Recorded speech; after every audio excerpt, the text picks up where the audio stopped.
ढाई अक्षर का छोटा सा शब्द प्यार अपने आप में कितने रंग लिए हुए है। युगों से लोग प्यार करते आ रहे हैं। कुछ प्यार में बन जाते हैं, कुछ मिट जाते हैं, कुछ कश्मकश में ताउम्र गुजारने के बाद भी जान ही नहीं पाते कि आखिर प्यार क्या है। क्या किसी को टूटकर चाहना प्यार है? ज़रूरी तो नहीं कि बदले में वो भी आपको वैसे ही चाहे, तो ऐसा प्यार तो एक तरफा हो गया। तो क्या प्यार में ये शर्त ज़रूरी है कि जिसे हम चाहें वो भी हमें चाहे, तभी प्यार संपूर्ण होता है? फिर अगर दोनों एक दूसरे को चाहते भी हों, तो ये बैरी समाज उनका दुश्मन बन जाता है, उन्हें मिलने नहीं देता। हीर रांझा, लैला मजनू, शीरी फरहाद, रोमियो जूलियट, अनेकों ऐसे नाम हैं प्रेमियों के जो एक दूसरे से बेइंतहा प्यार करते करते कभी मिल न सके और इतिहास के पन्नों में नाम दर्ज कराकर अमर हो गए। कहते हैं प्यार अंधा होता है, इसमें उम्र, रंग, रूप, छोटा बड़ा कुछ भी नहीं देखा जाता और बस प्यार हो जाता है। जिससे होता है उसके लिए मर मिटने को जी चाहता है, उसके बिना एक पल भी काटना मुश्किल हो जाता है और प्यार ही एकमात्र ऐसी चीज़ है जिसे खरीदा नहीं जा सकता। आजकल की आधुनिक जिंदगी में सब कुछ बदल गया है, तो स्वाभाविक है कि प्यार के मायने भी बदले हैं। अब प्यार को चीज़ों से तोला जाने लगा है, जितने ज़्यादा उपहार उतना पक्का प्यार। तभी तो फरवरी का पूरा महीना ही इस प्यार के माह को समर्पित कर दिया गया है। पर क्या इस तरह के प्यार में असली प्यार होता है या सिर्फ जवान दिलों का साथ साथ धड़कने का नशा भर का है ये प्यार? उम्र का तकाजा, गुलाबी मौसम की आहट, जवां दिलों की नज़दीकियाँ और समाज का माहौल एक ऐसा समा बांधते हैं कि सब प्रेम में हो उठते हैं। कोयल की कूक, बागों में बहार, खेतों की फूली सरसों और लाल पलाश से दहकते जंगल युवा दिलों को परस्पर आकर्षण में मदहोश किए जाते हैं। पर उसके बाद जब ये जवार ठंडा होता है तो क्या तब भी वहाँ प्यार रहता है? सवालों के कुछ इन्हीं बवंडर से जूझती कहानी की नायिका तानिया है, जो अपनी उम्र के कई वसंत इस उम्मीद में गुजार चुकी है कि वो जब तक सच्चा प्यार नहीं पालेगी जिंदगी में आगे नहीं बढ़ेगी। उसके माँ बाप, भाई भाभी, दीदी, जीजाजी सब परेशान हैं कि इसकी प्यार की खोज कभी ख़त्म भी होगी या नहीं। हाथों में मेहंदी लगाने की उम्र अब बालों में लगाने पर आकर रुक गई है, पर तानिया को यकीन ही नहीं हो पा रहा है कि क्या यही प्यार है। देखते हैं एक मिडिल क्लास लड़की की रोचक दास्तान इस कहानी के माध्यम से कि उसका उसके प्यार का इंतज़ार कभी ख़त्म होता भी है या नहीं। अजी सुनती हो? देवेंद्र जी कब से पत्नी कविता को आवाज लगा रहे थे। आई चाय का प्याला उनके हाथ में थमाते हुए वो बोली, जरा सी देर हो जाए तुम्हें चाय में तो सारा घर सर पर उठा लेते हो। नहीं, चाय की वजह से नहीं, मैं तो तुम्हें सामने वाले घर की ताज़ा न्यूज़ बता रहा था। लगता है उनके इकलौते बे लड़के मनीष ने किसी से शादी कर ली है। उनके घर में कुछ हलचल सी है। क्या मनीष की शादी? इतनी चुपचाप? अकेला लड़का है, उसकी मम्मी से तो अक्सर बात होती थी, वो तो खूब धूमधाम से करती है शादी। कहती थी बड़े अरमान है दिल में। तभी मनीष और सलवार सूट में उसकी नई नवेली धुंधर सी दुल्हन हाथों में लाल सफेद रंग का चूड़ा पहने नजर आई। साथ में थी मालती जी। शायद बालकनी में लगी तुलसी पूजन को लाई थी बहू को। कविता ने ध्यान से देखा, लगा लड़की पंजाबी है और मालती जी तो पक्की ब्राह्मण है। वो जानती थी कि उनकी रसोई में कभी कोई काम वाली तक नहीं घुस पाती थी। अपने नियमों की बहुत पक्की थी और अब अंतरजातीय विवाह इकलौते लड़के का। देवेंद्र जी बड़बड़ाए, समय बदल रहा है भाग्यवान, आजकल ये बच्चे प्यार के नाम पर कुछ भी करते हैं। कब से परेशान थी मालती, चलो कम से कम शादी हुई तो। कविता जी ने चैन की सांस ली, और एक हमारी साहबजादी हैं, उन्हें कोई समझ ही नहीं आता। भगवान जाने वो कौन सा शुभ दिन आएगा जब हम अपनी जिम्मेदारियों से मुक्त होंगे। तभी तानिया वहां आई। अब किसकी शादी देख लिया आप दोनों ने, जो फिर मुझे कोसना शुरू कर दिया? कैसी बात करती है बेटा? कविता जी बोली, हम तेरे माँ बाप हैं, तेरा बुरा चाहेंगे क्या कभी? देख सामने वाले मनीष ने शादी कर ली। अरे वाह, देखो जरा, एक और विकेट डाउन हुआ। वो हंसी। पता नहीं लोगों को कैसे एक दूसरे पर विश्वास हो जाता है, मुझे तो कभी कोई मिलता ही नहीं। अरे बिटिया, जब किसी से शादी करोगी, संग रहोगी, तो धीरे धीरे प्यार भी हो ही जाएगा। हम लोगों को तो पता भी नहीं होता था कि किसके साथ शादी हो रही है, फिर भी पूरी जिंदगी आराम से गुजर जाती है ना। कोई दिक्कत आई है क्या अभी तक? बस माँ, तुम तो रहने ही दो अपनी। खूब जानती हूँ आपका और पापा का प्यार। तान्या अपने कमरे में आ गई और किसी किताब के पन्ने पलटने लगी। कुछ देर में ही उसका जी उकता गया। आज माँ की बात से वो विचलित हो गई थी। बचपन से आज तक देखती आ रही थी वो अपनी माँ को, कैसे सुबह सवेरे उठकर सबके लिए चाय बनाती, सबके टिफिन लगाती, सारे घर की साफ सफाई करती, कपड़े धोना, सुखाना, तय करना, प्रेस करना, फिर रात का वही सब काम और देर रात पापा के पैर दबाते हुए सो जाना। कितनी बार पापा खाना खाते और माँ हाथ में पंखा लेकर झलती रहती। वो अपनी थाली में कटोरी में कुछ झूठन छोड़ देते और माँ से कहते, तू इसी में परोस कर खा लेना। और माँ बड़े प्यार से उसमें खा लेती। नन्ही सी तानिया को समझ नहीं आता कि माँ ही झूठी थाली में क्यों खाती हैं। बड़ी हुई तो पता चला कि ऐसा करने से पति पत्नी में प्यार बढ़ता है। बकवास है ये सब। क्या पति अपनी पत्नी की झूठी थाली में खाना खाकर प्यार बढ़ाते हैं कभी? ये सब औरतों का अधीन रखने के तरीके हैं बस। वो याद करती वो वक्त जब पापा देर रात को कभी कभी झूमते हुए घर लौटते।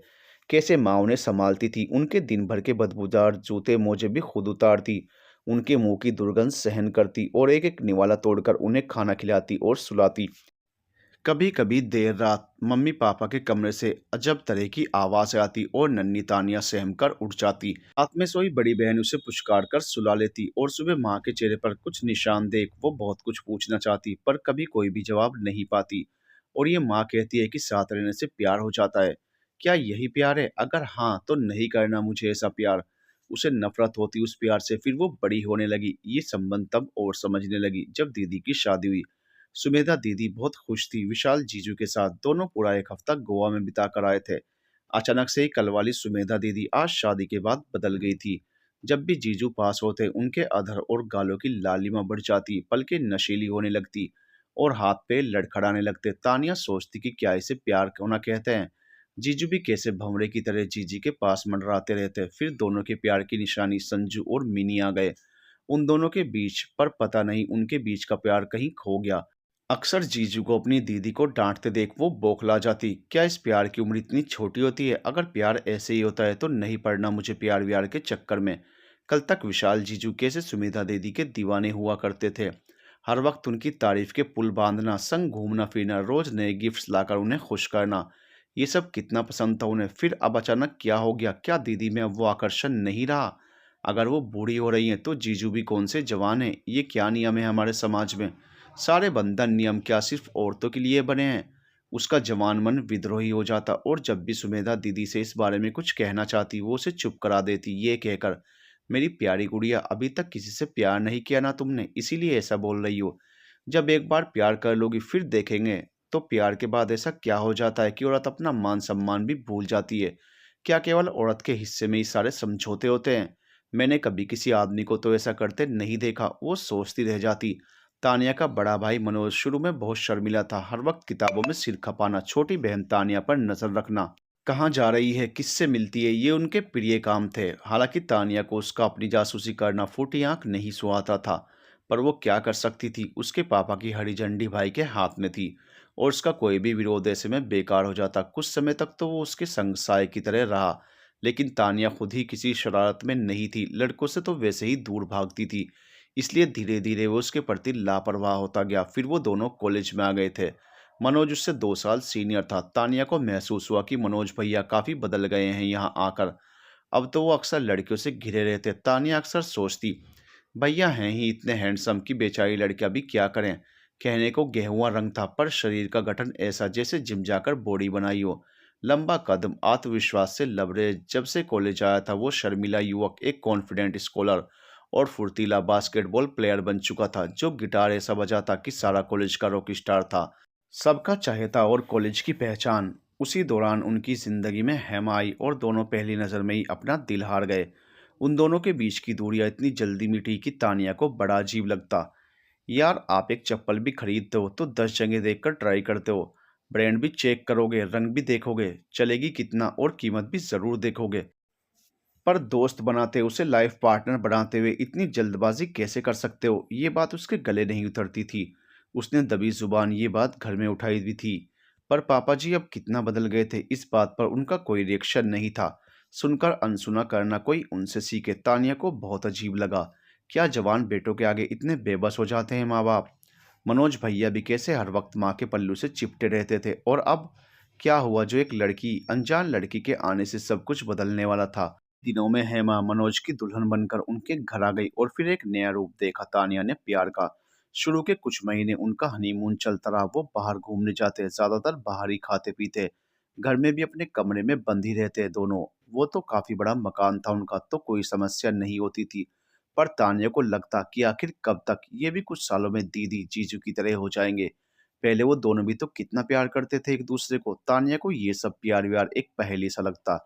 ये कैसा प्यार होता है जिसका बुखार जितनी तेजी से चढ़ता है उससे भी ज्यादा तेजी से उतरता है? इसका मतलब कि प्यार सिर्फ शारीरिक आकर्षण का नाम है, ये भी और चीजों की तरह एक भूख है। भूख खत्म, प्यार खत्म, छी, ये भी कोई प्यार हुआ? तानिया खुद से ही ढेरों सवाल जवाब करती और बार बार यही निश्चय करती कि उसे इन चक्करों से हमेशा दूर ही रहना है। उसके साथ कितनी संग पड़ने वाली लड़कियां थी, सभी का कोई ना कोई बॉयफ्रेंड था। वो लोग आपस में जब भी मिलती उनकी बातें करती और एक दूसरे को छेड़ती और तानिया को उकसाती। तू क्या इस उम्र में जोगन बनी रहती है, इतनी खूबसूरत है, क्या गोरा रंग, इतने सारे फीचर्स, रेशमी बाल और छड़हरी सी काया। तू जरा इशारा कर दे, एक से एक लड़कों की लाइन लग जाएगी। पर पता नहीं किस दुनिया में खोई रहती है हरदम। वो फीकी हंसी हंस देती। कैसे बताऊं इन लोगों को कि मुझे इनकी बातों में जरा भी इंटरेस्ट नहीं। मुझे चिढ़ है इस तरह की बातों से। घर जाती तो वहां भी यही सब। पिछले महीने ही उसकी माँ की कोई दूर की रिश्तेदार उनके घर पर आई थी। वो तानिया की खूबसूरती से रीझ गई थी और झट तानिया के लिए अपने एक परिचित का रिश्ता बताया था माँ को। माँ भली भांति जानती थी तानिया का जवाब, फिर भी उन्होंने उसकी तस्वीरें तानिया को दिखाई थी और तानिया का वही रटा रटाया जवाब कि मुझे अब इन चक्करों में नहीं पड़ना। बहुत गुस्सा आया था उसे जब उन रिश्तेदार ने माँ से कहा था, डॉक्टर से बात कर ले कविता, लगता है कहीं तेरी बेटी में कोई कमी तो नहीं है। इलाज करा इसका किसी अच्छे डॉक्टर से। बहुत बहुत रोई और चीखी चिल्लाई थी तानिया। ये इन औरतों को क्या मतलब दूसरे की फटी में टांग अड़ाने की? अपने घर में बहू बेटियां सुनती नहीं, चली आती हैं दूसरे के घर की सुख शांति छीनने। माँ ने उसे शांत किया था कि हम किसी दूसरे का मुंह नहीं रोक सकते। जिस समाज में रहते हैं वहाँ के कुछ कायदे कानून होते हैं जो हमें मानने पड़ते हैं। लीक से हटकर काम करोगी तो चार बातें सुननी ही पड़ेंगी। या तो उनके अनुसार काम करो, नहीं तो इतना जिगर पैदा करो कि लोगों की बातें सुनकर अनसुनी कर सको। उसे माँ की बात में तर्क नजर आया। क्या गलत कह रही है माँ? इनफैक्ट पहली बार वो बहुत वजनदार बात कह रही थी। उन्होंने और फिर तानिया ने निश्चय किया था कि वो अब किसी की बात पर ज्यादा ध्यान नहीं दिया करेंगी। हमारे समाज में लड़कियों का माँ बाप होना आसान नहीं है, क्योंकि समाज कोई ना कोई बात उठाकर लोगों के पीछे लगा ही रहता है। अगर उनकी शादी हो जाए तो भी ये समाज जीने नहीं देता। अगर कोई ऊंच नीच हो जाए, मसलन वो ससुराल के अत्याचारों से तंग आकर मायके लौट आए और कहीं बाय चांस वो शादी ना करने पर उतारू हो जाएं, तो तरह तरह की बातें करते हैं लोग। किसी से चक्कर चल रहा है शायद। अरे आजकल की लड़कियां जिम्मेदारी लेने से डरने लगी हैं। लिव इन में रहती होगी किसी के साथ, छोड़ तो नहीं दिया किसी ने। हजार मुंह और हजार बातें। कितनी अजीब बात है कि किसी के लिए बोलते वक्त बिल्कुल भी नहीं सोचते लोग कि जिनके खुद के घर शीशे के होते हैं वो दूसरे के घरों पर पत्थर नहीं मारा करते। सबके घर में बेटियां भी हैं, बहुएं भी। कल को कोई आपकी बेटी बहू के लिए कुछ कहे तो कैसा लगेगा आपको? कविता जी रोज आसपास की महिलाओं के ताने सुनकर परेशान रहने लगी थी। परसों ही कहीं कीर्तन में होकर आई थी और बहुत चिड़चिड़ी होकर लौटी थी। समझती क्या है औरतें खुद को? वो बड़बड़ा रही थी कि देवेंद्र जी बोले, किस पर गुस्सा हो रही हो आज? किसने मधुमक्खी के छत्ते में हाथ लगाया आज? वो मजाक करते बोले, देखो जी बाहर के ही लोग काफी हैं बकवास करने के लिए, बिना बात अब आप मत शुरू हो जाओ। लेकिन कह देती हूँ, मैं अपने दोस्त श्रीवास्तव जी को कह देना कि उनकी मिसेज मेरे से पंगा ना लिया करें। क्या? सुषमा भाभी ने कुछ कहा तुम्हें? देवेंद्र जी आश्चर्य से बोले। वो तो पिछले दिनों खुद ही बहुत परेशान थी अपनी बहू के कारनामों से। अपनी कौन देखता है, बुरा सा मुंह बनाकर कविता जी बोली। जब से तान्या की बैंक में जॉब लगी है, आग लगी पड़ी है सबके दिल में। सीधे तो कह नहीं पाई कि दिल जलता है, एक लड़की सीधे ऑफिसर बन गई, बस लगा दिया तुरुप का पत्ता मेरे सामने। आजकल तो बिटिया की तरी खाई जा रही है। मन आया कि मुंह तोड़ दूं। इस उम्र में आई तो थी हरि कीर्तन के लिए और बातें करती हैं ऐसी, शर्म नहीं आती लोगों को? अरे मम्मी किस पर बरस रही हो? तानिया कमरे में घुसते हुए बोली। कविता जी और देवेंद्र जी दोनों ने झट से टॉपिक बदल दिया। दिन भर की थकियारी बेटी आई है अभी, फिर अपनी शादी का जिक्र सुनकर या उस पर कोई ताना मारे। उसे फूटी आंख नहीं सोआ था। तू बता बेटी, जॉब में कैसा लग रहा है? उसके पापा कहने लगे और तानिया सुनाने लगी दिन भर की दास्तान। जब से तानिया की जॉब लगी थी वो घर लौटकर छोटी से बड़ी सारी बातें अपनी माँ को सुनाया करती थी। उसके पापा भी उसे अपने अनुभव सुनाते और वो उनसे जॉब की बारीकियां सीखती। माँ आज बहुत तेज भूख लगी है, क्या बनाया है तुमने? ओ बेटा, आज मैं कीर्तन चली गई थी, खाना तैयार नहीं है। चल जल्दी से कुछ बना देती हूँ। आलू उबले रखे हैं, धनिया टमाटर पनीर सब काट कर रख गई थी, फ्रिज से बाहर निकालती हूँ अभी। तू फ्रेश हो गया, तब तक मैं आलू टमाटर मटर पनीर की सब्जी छोंक देती हूँ और फुलके सेक लेती हूँ। तेरे पापा टेबल लगा लेंगे तब तक। चल जल्दी आ। तानिया तब तक हाथ धोकर चेंज कर किचन में आ गई थी। माँ, मैं बूंदी का रायता और बना लेती हूँ और थोड़ा सा सलाद भी काट लेती हूँ। तुम जानती हो ये सिंपल खाना मुझे सबसे ज़्यादा पसंद है। सीधी तरह से बता, तुझे क्या बात बतानी है मुझे? तू जब भी इस तरह रसोई में आती है, मतलब तुझे अपनी माँ से कोई ऐसा सीक्रेट कहना है जिसे बताए बिना तुझे खाना भी हजम नहीं होगा।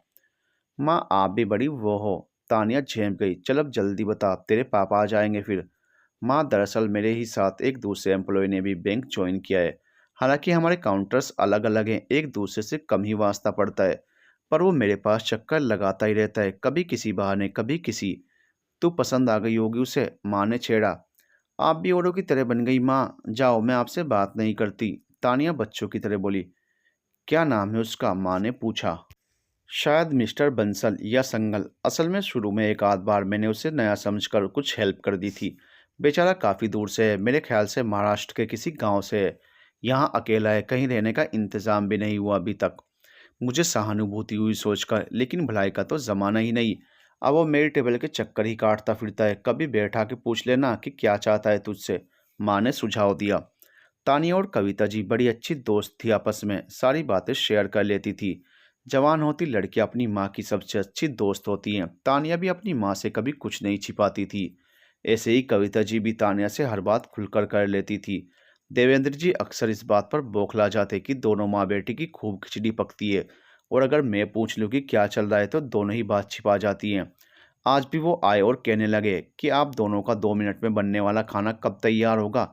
बस पापा, लग गया समझो, चुटकी बजाते तानिया बोली, और थोड़ी देर में वो तीनों डाइनिंग टेबल पर थे और खाना खाने लगे। सुनो जी, देवेंद्र शर्मा बोले, हमारा ऊपर वाला पोर्शन खाली पड़ा है। जब से मनोज और उसका परिवार बाहर चला गया है, घर बड़ा सूना सूना हो गया है। क्या कहती हो, उसे किराए पर उठा दें क्या? ये बैठे बिठाए आपको क्या सूझी? जवान लड़की है घर में, किसे देंगे ऐसे में? माँ, मैं कोई दूध पीती बच्ची हूँ जो मुझे कोई बरगला लेगा? पापा, आपको जो ठीक लगे करना, कम से कम मेरी तरफ से कोई मनाही नहीं। बाकी हमें ज़रूरत तो नहीं है अब किराए की। वही तो। माँ कहने लगी, ठीक है बाबा, किसी ने मुझसे पूछा था तो आपसे सलाह लेने को पूछ लिया। मुझे लगा हम 3 से भले 4, कोई ऊपर रहेगा तो वहाँ की सफाई होगी, रोज़ लाइट जलेगी कमरों में, अच्छा लगेगा। फिर तानिया भी जब अपने घर की हो जाएगी तो हम दोनों बूढ़े बुढ़िया अकेले ही तो रह जाएंगे। माँ, तानिया ने गुस्से से पापा को देखा और वो दोनों हंसने लगे। माँ, मुझे 1 महीने की ट्रेनिंग पर आउट ऑफ स्टेशन रहना होगा। उस दिन तानिया ने घर आते ही बताया तो देवेंद्र जी और कविता जी उदास हो गए। 1 महीना बहुत लंबा समय है ये तो।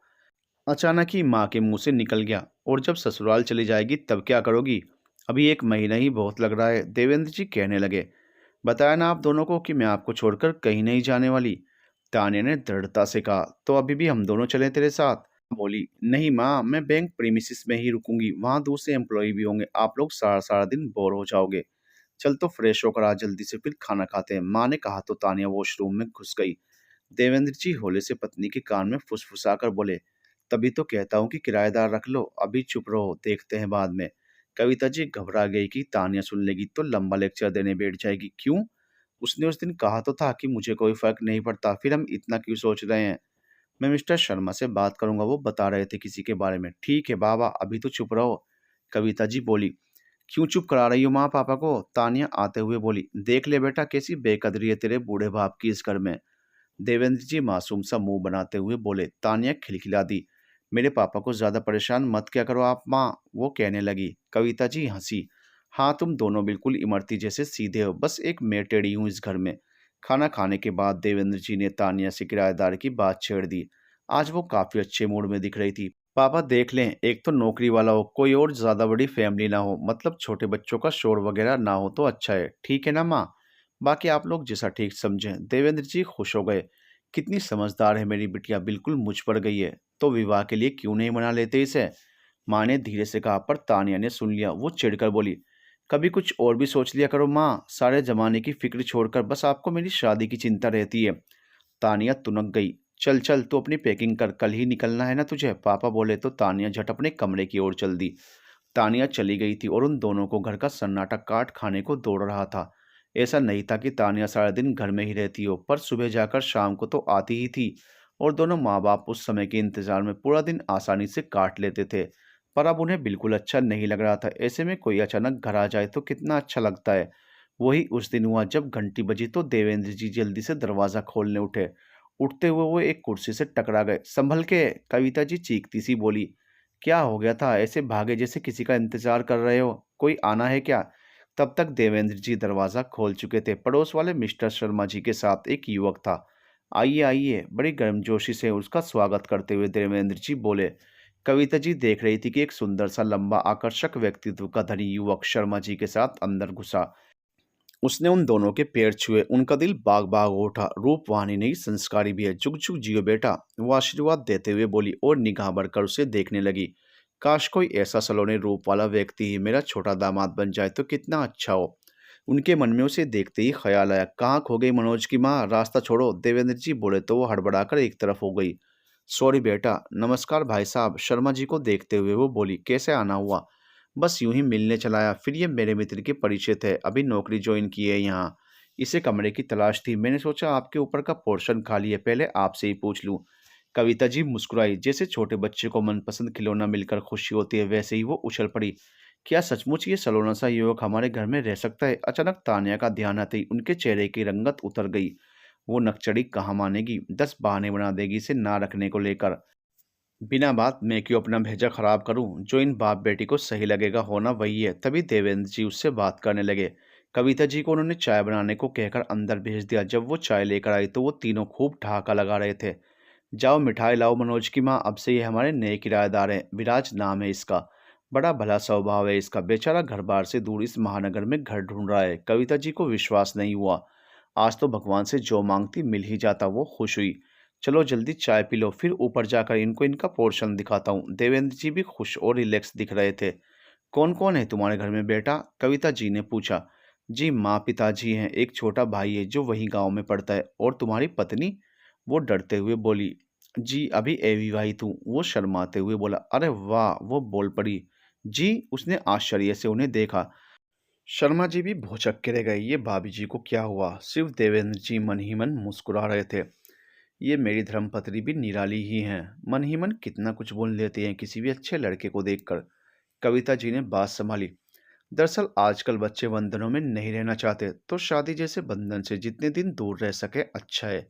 इस कारण मेरे मुंह से निकल गया। फिर भी बेटा, अपने जीवन के अनुभवों से कह रही हूँ कि हर काम ठीक समय से हो जाए तो ही भला है। बाकी आप खुद समझदार हो। जी आंटी, अभी जॉब मिली है, वो सब भी देख लेंगे। ये सब काम माँ पिता ही करें तो अच्छा लगता है। मैंने सब कुछ उन पर ही छोड़ रखा है, वो बोला। यही तो भले घर के लड़कों की निशानी है, खुश रहो। कविता जी की आंखें गीली हो गई। विराज बहुत आसानी से उन सब के साथ एडजस्ट कर गया था। वो दोनों भी खुश थे कि उनका अकेलापन कम हो गया। उसके आने के बाद, विराज बेटा हमें कल एक दिन के लिए बाहर जाना पड़ेगा, प्लीज तुम घर का ख्याल रखना। वैसे तो आजकल कोई आता जाता नहीं है हमारे घर पर, लेकिन फिर भी। देवेंद्र जी बोले। जी अंकल, आप बेफिक्र होकर जाएं, कल संडे है, मैं घर पर ही रहूंगा। विराज ने उन्हें निश्चित कर दिया। तुम हमारे रूम की चाबी रख लो, कोई जरूरत पड़े तो। कविता जी ने उसे चाबी देते हुए कहा। इसकी क्या जरूरत है आंटी? विराज ने झिझकते हुए उनसे चाबी ले ली। दोनों ही निश्चिंत थे कि उन्हें घर बंद नहीं करना पड़ा। थोड़े ही दिनों में विराज से एक आत्मीयता सी कायम हो गई थी उन दोनों की। अभी उन्हें गए कुछ समय ही बीता था कि डोरबेल बजी। विराज उस वक्त नहाने के लिए वॉशरूम में घुसा था। ओ, ये कौन आ गया? कहीं आंटी का दूध वाला तो नहीं है? बड़बड़ाते हुए उसने नीचे आकर दरवाजा खोला। वो शरीर पर एक तौलिया ही लपेटे था। सामने तानिया खड़ी थी। वो भौचक्का कर गया। आप यहाँ? आपको कैसे पता चला कि मैं यहाँ रहता हूँ? उसने थोड़े आश्चर्य से तानिया से पूछा। ए मिस्टर, ये सवाल मैं तुमसे पूछती हूँ, भला तुम मेरे घर में क्या कर रहे हो? वो गुस्से से बोली।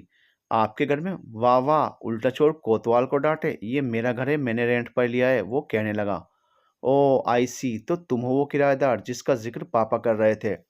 तानिया की आंखें सोचने की मुद्रा में सिकुड़ गई। पापा? तो आप हैं देवेंद्र अंकल की बेटी। लेकिन आपको तो नेक्स्ट वीक आना था, इतनी जल्दी? ए हेलो, ये मेरा घर है, मैं जब चाहे आऊं। तुम कौन होते हो ये पूछने वाले? By the way, mummy papa कहाँ हैं? तुम तो ऊपर वाले पोर्शन में हो, यहाँ क्या कर रहे हो? तानिया ने रुखाई से कहा। विराज से उसकी रुखाई छिप न सकी। उसे अच्छा नहीं लगा, पर अपने मनोभावों को दबाता हुआ वो बताने लगा तानिया को कि उन्हें अर्जेंटली कहीं जाना पड़ा, आप उन्हें कॉल कर लीजिए। ये चाबियां दे गए थे वो मुझे। उसकी तरफ घर की चाबी बढ़ाते हुए वो बोला। लापरवाही से तानिया ने उससे चाबियां ली। मन ही मन बड़बड़ाई, बड़े घनिष्ठ संबंध हो गए इतने से दिनों में। जी कुछ कहा आपने? विराज बोला। फिर वो होश में आया। वो एक तौलिए में था और तानिया उसे गुस्से से घूर रही थी। आई एम सो सॉरी, मैं अभी हाजिर होता हूँ। कहते हुए वो झट से अपने बाथरूम में चला गया। तानिया को अभी भी गुस्सा आ रहा था।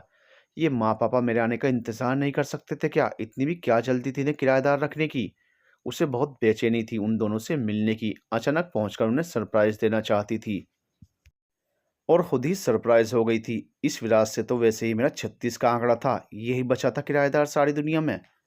उसके सिर में दर्द होने लगा सोचते हुए। चाय। अचानक इस आवाज़ से वो चौंक गई। एक भीनी सी परफ्यूम की खुशबू उसे महसूस हुई। देखा मुस्कुराते हुए विराज हाथ में चाय की ट्रे लिए खड़ा था, साथ में कुछ स्नैक्स भी थे। ये क्या है? वो सवालिया निगाहों से उसे देखते हुए बोली। चाय। आप थक गई होंगी, अपने लिए बना रहा था, सोचा आपकी भी बना दूं। प्लीज़ लीजिए ना, विराज ने उससे रिक्वेस्ट की। उसने बेमन से विराज के हाथ से चाय पकड़ी। मजबूरन उसे कहना पड़ा, बैठो तुम भी। विराज मुस्कुराता हुआ वहीं पड़े पास के सोफे में धंस गया। और आपकी ट्रेनिंग ठीक रही मिस तानिया? विराज ने पूछा। तानिया को विराज का साथ बिल्कुल नहीं भा रहा था। विराज को महसूस हो रहा था, इसलिए वो जल्दी ही उससे इजाज़त लेकर अपने कमरे में चला गया। पहले उसका मन था कि वो तानिया से कहे कि खाना कहीं बाहर से ऑर्डर कर देता है या दोनों कहीं बाहर ही चलें, पर तानिया की बेरुखी देख उसे बहुत अजीब लगा। पता नहीं किस बात का इतना एटीट्यूड है इन्हें। इनके पेरेंट्स तो कितने सरल स्वभाव के हैं और ये किसी को कुछ समझती ही नहीं। किराएदारों कोई नौकर तो नहीं। मुझे लगा था कि हम दोनों संग नौकरी करते हैं तो खूब जमेगी इनके साथ, पर इनका तो दिमाग ही सातवें आसमान पर है, घमंडी कहीं की। उधर तानिया को रह रहकर गुस्सा आ रहा था। सारे शहर के घर छोड़कर इसे बस मेरा ही घर मिला था रहने के लिए। बड़ा आया मुझे इम्प्रेस करने के लिए, चाय बना लाया, जैसे मैं फिदा हो जाऊंगी इसकी चाय पर। वैसे चाय बनी कितनी स्वादिष्ट थी, एकदम कड़क और मस्त। उसके अंतर मन से आवाज़ आई, चुप। उसने खुद को डांटा। मैं उन लड़कियों में से नहीं हूँ जो हैंडसम लड़कों की परफ्यूम पर मर मिट जाऊं। कितना तेज परफ्यूम लगाकर आया था और पहले देखो कैसे तौलिया लपेट कर चलाया। पल भर को उसका गठीला बदन बाजुओं की मछलियां तानिया की आंखों में तैर गई। इतने करीब से उसने पहले किसी को नहीं देखा था। उसे गुस्सा आ रहा था खुद पर कि वो इस सब से अपना दिमाग हटा क्यों नहीं पा रही थी। कितनी अजीब बात है कि एक तरफ तो तानिया को उसका यहाँ रहना अच्छा नहीं लग रहा था और दूसरी तरफ उसका मन बावरा सा होकर कभी उसकी चाय तो कभी उसके आकर्षक शरीर को याद कर रहा था। तानिया को समझ नहीं आ रहा था कि अचानक ये उसकी भीष्म प्रतिज्ञा को तोड़ने कौन चला आया है। तो क्या उसे भी और लड़कियों की तरह लड़कों में इंटरेस्ट आने लगा है? उसने जबरदस्ती अपनी स्वाभाविक फीलिंग्स को दबा रखा था क्या? माँ भी तो कहती है कि ऐसा इस उम्र में सोचना कोई पाप नहीं। हर उम्र के कुछ तकाजे होते हैं जो सामान्यतः सबके होते हैं। नहीं नहीं, मैं ये सब क्या सोचे जा रही हूँ? क्या हो गया है मुझे? लगता है अकेलेपन से पगला गई हूँ। चलो माँ से फोन पर बात करती हूँ। कहते कहते उसने फोन मिलाया। हेलो। हाँ बेटा, तू कब आ रही है? उधर से माँ की आवाज़ आई। तुम लोग बिना बताए क्यों चले गए? तानिया ने गुस्से से कहा। मैं घर आ गई हूँ। क्या? जल्दी आ गई? हमें लगा था अगले हफ्ते आएगी। फिर विराज से मिली? अच्छा लड़का है, उसे ही रखा है तेरे पापा ने किराएदार। एक वही मिला आपको बस? वो बड़बड़ाई। क्यों? तू जानती है उसे? कुछ हुआ क्या वहाँ? तू ठीक तो है ना? घबराई हुई माँ बोली। सब ठीक है, बस आप लोग जल्दी आएं। तानिया ने कहते हुए फोन काट दिया क्योंकि दरवाजे पर कोई नॉक कर रहा था। तानिया ने दौड़ते हुए दरवाजा खोला। सामने विराज खड़ा था, हाथ में फूड पैकेट्स लिए हुए। लीजिए, ये आपके लिए, उसने कहते हुए उसकी तरफ हाथ बढ़ाया। आप क्यों इतनी फॉर्मेलिटी में लगे हुए हैं? मैं अपना खाना खुद बना सकती हूँ। तानिया ने रुखाई से कहा। सॉरी, मुझे लगा कि आंटी अंकल की एब्सेंस में आपको कंपनी दे दूं। बुरा लग रहा होगा आपको। जी नहीं, थैंक्स, आपको कष्ट करने की जरूरत नहीं है। तानिया रूडली बोल तो गई, लेकिन उसे खुद ही बुरा लगा। विराज का चेहरा भी मुरझा गया था। वो झटबाज संभालते हुए बोली, दरअसल खाना तो मुझे आपको बनाकर देना चाहिए था। लाइए, अब मंगवा ही लिया है तो साथ बैठकर खाते हैं। वो कुछ सॉफ्ट हुई। अच्छा लगा विराज को। वो मुस्कुराता हुआ अंदर कमरे में आ गया। उसने गौर से तानिया को देखा। वो अभी नहा के आई थी। आसमानी रंग की सुंदर मैक्सी पहने थी जिस पर सफेद गुलाबी ढेरों गुलाब खिले हुए थे। उसका उजला रंग और सौंदर्य छनकर बाहर निकल रहा था। खिले गुलाब की पंखुड़ी की तरह उसके गुलाबी होंठ, भीगे बालों से टपकती रेशम की बूंदे सी उसकी लटें उसके गोरे गालों को चूमती सी दिख रही थी। वो अपलक उसे निहारने लगा। पता नहीं क्यों तानिया को भी उसका निहारना पहली बार बुरा नहीं लग रहा था। अनजान सी बनते हुए वो टेबल लगाती रही और वो उसे देखता रहा। दोनों ने खामोशी से खाना खाया। बीच बीच में दोनों की निगाहें आपस में टकराती। हल्की सी मुस्कुराहट दोनों के होंठों पर आती और फिर वो दोनों खाने खाने लगते। लगता था कि दोनों यही चाहते थे कि ये खाना यूं ही चलता रहे, कभी खत्म ही ना हो। इसी बहाने वो दोनों एक दूसरे को चुपचाप देखते रहे। अचानक से तानिया को ध्यान आया कि वो वॉशरूम में गीजर बंद करना भूल गई थी। वो तेजी से उठी और वॉशरूम की तरफ दौड़ी कि उसका पैर बराबर की चेयर में फंस गया। वो छिटक कर सामने बैठे विराज के ऊपर गिर पड़ी। उसका दूधिया उजला बदन विराज के मजबूत बाहों में था। पल भर को दोनों भौचक्के के रह गए। दोनों ही बेसुध होकर यूं ही बने रहते कि विराज की जलती हुई निगाहों की तपन तान्या को अपने शरीर पर महसूस हुई। वो एक मादक एहसास से सिंहड़ उठी और एकदम से उससे अलग हुई। सॉरी, मेरी गलती थी, वो फुसफुसाई। कहीं लगी तो नहीं आपको? विराज होश में आता हुआ बोला। नहीं, I am okay, geyser of करके आती हूँ, कहती हुई वो अंदर चली गई। बाथरूम में आकर उसने वहां की चटकनी लगा ली। वो हाँफ रही थी जैसे मीलों दौड़ी हो। अपनी उकड़ी सांसों पर उसने काबू पाया। उसकी आंखों में एक अजीब सी चमक थी और वो मादक स्पर्श उसे अभी तक सिंहरने के लिए मजबूर कर रहा था। क्यों उसका मन किया कि विराज उसे यूं ही थामे रहे। ये कैसा नशा था उसकी छुअन का? क्या यही प्यार है? इसे ही लोग प्यार कहते हैं शायद। पर अभी थोड़ी देर पहले तो मैं उससे बुरा भला कह रही थी और अब प्यार हो गया? ये भी कोई बात है भला? मेरा दिमाग सटक गया है। आज तक किसी ने कभी छुआ नहीं है ना, तो आज उसके छूने से मुझे ऐसा लग रहा है। तानिया खुद को समझा रही थी, तभी अंदर से विराज की आवाज आई। आप ठीक तो है ना? मैं चलूं अब? मैं ठीक हूं, आप जाइए, वो वहीं से बोली। अगले दिन सुबह ही तानिया के माँ बाप घर लौट आए। उन्हें खुशी थी कि तानिया हफ्ता भर जल्दी लौट आई, पर साथ ही अफसोस था कि वो उसी दिन बाहर गए हुए थे। इतना अर्जेंट ना होता तो हम कभी नहीं जाते, फिर तेरे प्रोग्राम का कुछ पता भी नहीं था, माँ ने कहा तो तानिया कहने लगी। पर मुझे आप दोनों के बिना घर बहुत सूना लगा। कुछ खाया कि नहीं? कल से रसोई भी बिल्कुल साफ पड़ी है, लगता है जैसे तूने चाय भी ना पी हो बनाकर, फिक्र करती माँ बोली तो तानिया घबरा गई। नहीं, ऐसी बात नहीं है, तबीयत ढीली थी इसलिए बाहर से मंगवा लिया था खाना। अब आ गई हो आप, मेरा मनपसंद छोले चावल बनाकर खिलाओ ना माँ। बहुत दिन हो गए आपके हाथ का खाना खाए हुए। तानिया चाहती थी कि माँ को पता न चल जाए कि विराज ने उसके लिए खाना मंगवाया था और चाय बनाई थी। मिली तू किराएदार से? कविता जी ने तानिया से पूछा। अच्छा लड़का है बेचारा, घर से दूर है, बहुत मिस करता है अपने परिवार को। माँ, ये वही है जो मेरे साथ बैंक में है, तानिया धीरे से बोली। अच्छा, माँ को आश्चर्य हुआ। ये तो बड़ा सीधा सा है, तुझसे फिर कोई बात तो नहीं हुई? तानिया ने उस बात को ज्यादा तूल नहीं दिया और अंदर चली गई। तानिया अब विराज को अवॉइड करने लगी थी। जब भी वो सामने पड़ता वो नजरें चुरा लेती। कुछ वैसा ही हाल विराज का भी था। वो भी पहले की तरह तानिया के सामने सहज नहीं हो पाता। उस दिन की घटना के बाद दोनों ही एक दूसरे से कतराने लगे थे। तानिया जब भी अकेली होती उसे विराज की मजबूत बाहों का घेरा अपने चारों ओर महसूस होता और वो उस छुअन से सिहर उठती। उसके दिल और दिमाग में अजीब द्वंद चल रहा था। दिल कहता कि वो फिर से उस घेरे में खुद को बंधवा ले और ये दुनिया जिसे प्यार मोहब्बत कहती है वो भी उसके कुछ घूंट गले से नीचे उतार ले। कितना नशा था, उन्माद था उस पल में। फिर उसका दिमाग उसे धिक्कारता। तू भी फंस गई ना उसी शारीरिक आकर्षण के चक्कर में? सबकी बड़ी क्लास लिए फिरती थी, अब खुद की बारी आई तो सब भूल गई। सारे उपदेश ज्ञान की बातें सब दूसरों के लिए, अपने लिए कुछ भी नहीं। क्या हो गया है मुझे? ऐसे तो मैं पागल हो जाऊंगी। किससे बात करूं? कोई भी ऐसा नहीं जो मुझे समझेगा। माँ को बताऊं कुछ? वो सोचती, लेकिन क्या? क्या ये कि मुझे विराट से प्यार हो गया है, या ये कि मुझे अब शादी करनी है? हंसेंगी माँ। नहीं, मैं ये नहीं कर पाऊंगी, मुझे कोई प्यार व्यार नहीं हुआ है। फिर विराज के दिल में क्या है मैं कैसे जानूं? कहीं वो किसी और को ना चाहता हो? मेरा अच्छा खासा मजाक बन जाएगा। इसी उलझन में दिन बीतते जा रहे थे। फिर एक दिन पता चला कि विराज इस बार होली की छुट्टियों में अपने गांव जा रहा है। वो उस दिन उसके माँ पापा से मिलने आया था। ठीक है आंटी, फिर अब एक हफ्ते बाद आऊंगा, उसने तिरछी नजर से तानिया को देखते हुए कहा। तानिया को बिल्कुल अच्छा नहीं लगा ये जानकर कि वो जा रहा है, पर वो कुछ नहीं बोली। बस चुपचाप नजरें नीची किए हुए बैठी रही। दूसरी तरफ विराज को बहुत निराशा हुई। अगर इसके दिल में मेरे लिए कोई फीलिंग होती तो मुझे देखती नहीं, नजर उठाकर एक बार भी नहीं देखा। आज विराज को गए हफ्ते से ऊपर हो गया था और वो अभी तक नहीं लौटा था। तानिया बड़ी मुश्किल से एक एक दिन गिन गिन कर उसका इंतजार कर रही थी। उसने इस बीच सोच लिया था कि वो अपनी माँ को सब कुछ बता देगी इस बार। बस उसे इंतजार था विराज के लौट आने का। एक बार खुलकर इजहार कर देगी उसके सामने। अगर वो भी कुछ उसकी तरह उसके बारे में महसूस करता होगा तो वो उसकी होने में अब देर नहीं लगाएगी। इतने दिनों में उसने विराज से अलग रहकर ये अच्छे से जान लिया था कि वो उससे दूर नहीं रह सकती थी।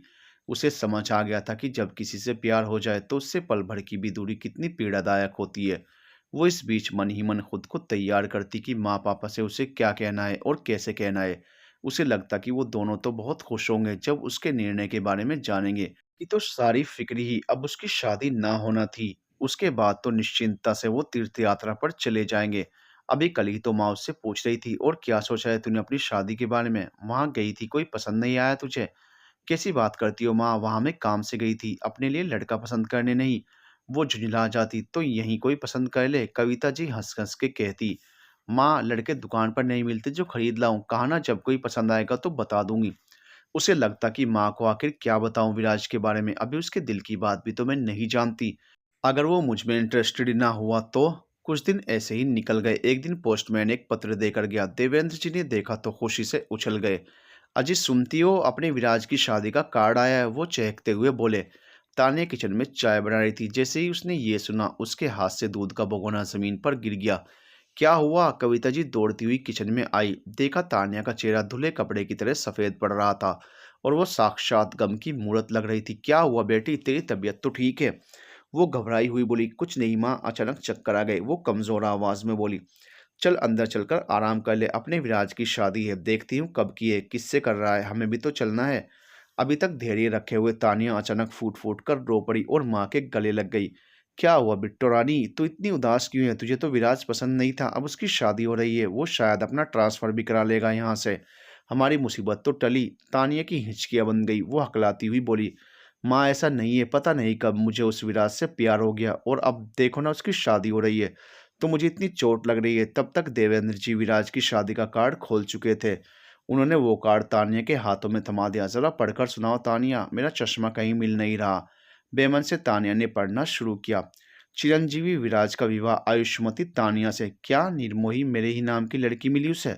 उसकी आंखें डबडबाई। पढ़ना बेटी आगे, माँ बेचैनी से बोली। तानिया सुपुत्री श्रीमती और श्री देवेंद्र शर्मा। क्या मजाक है ये? वो बौखला गई। उसके माँ बाप दोनों शरारत से उसे देखकर मुस्कुराने लगे। ये क्या है माँ? वो लरजती आवाज में बोली। हमारी लाडली बेटी तानिया का उसके प्यार विराज से प्रेम विवाह। दोनों बोले। तो आप लोग पहले से जानते थे क्या? वो बोछक्की हो गई। जी, आप हमारी सुपुत्री हैं और हम भी आपके ही माँ बाप हैं। जिस दिन पहले दिन ही आए थे तेरे चेहरे हाव भाव से ये जान गई थी कि कुछ हुआ है तेरे साथ। तू बहुत बदली हुई थी, तेरा व्यवहार बहुत खोया हुआ सा था। मैंने बहाने से तुझसे पूछना भी चाहा पर तू टालती गई और मैंने जोर नहीं दिया। विराज ने अपने दिल की बात मुझे शुरू में ही बता दी थी। मैंने उसे इजाजत दे दी थी कि अगर तुम राजी होगी तो हमें कोई एतराज नहीं है। पर तुम अपना झूठा घमंड तोड़ने को राजी नहीं थी, इसलिए मजबूर होकर हम सबको मिलकर ये ड्रामा करना पड़ा। तो क्या पापा भी इसमें शामिल थे? तानिया की आंखें फैल गई। जी बच्चू, देवेंद्र जी हंसे। Everything is fair in love and war. Tania का बुरा हाल था। उन सब ने मिलकर उसका अच्छा बेवकूफ बनाया था। उसे सबसे ज्यादा गुस्सा विराज पर आ रहा था कि कितना भोला और सीधा बनता था, कभी बता नहीं सकता था कि वो सब क्या ड्रामा कर रहे हैं मिलकर उसके साथ। फिर वो अचानक शर्मा गई, ये सोचकर कि उसकी शादी उसके सपनों के राजकुमार के साथ हो रही है। भले ही देर से सही, उसे समझ तो आ गया था कि यही प्यार है और वो इसकी गिरफ्त में सिर से पांव तक डूब चुकी थी। अब उसे इंतजार था उस पल का जब वो विराज की दुल्हन बनेगी और उससे गिन गिन कर बदले लेगी। उस इंतजार के जो उसने तानिया से करवाया था। तभी कविता जी की आवाज से वो अपने सपनों की दुनिया से धरातल पर आई। अब जल्दी कर बिटिया, शादी में दिन बहुत कम रह गए हैं, हमें भी बहुत तैयारी करनी है। और वो शर्मा गई। प्यार की अनोखी चमक से उसका चेहरा चमक रहा था। और फिर बड़ी धूमधाम के साथ तानिया और विराज की शादी संपन्न हुई। दोनों हमेशा हमेशा के लिए प्यार के अटूट बंधन में बंध गए।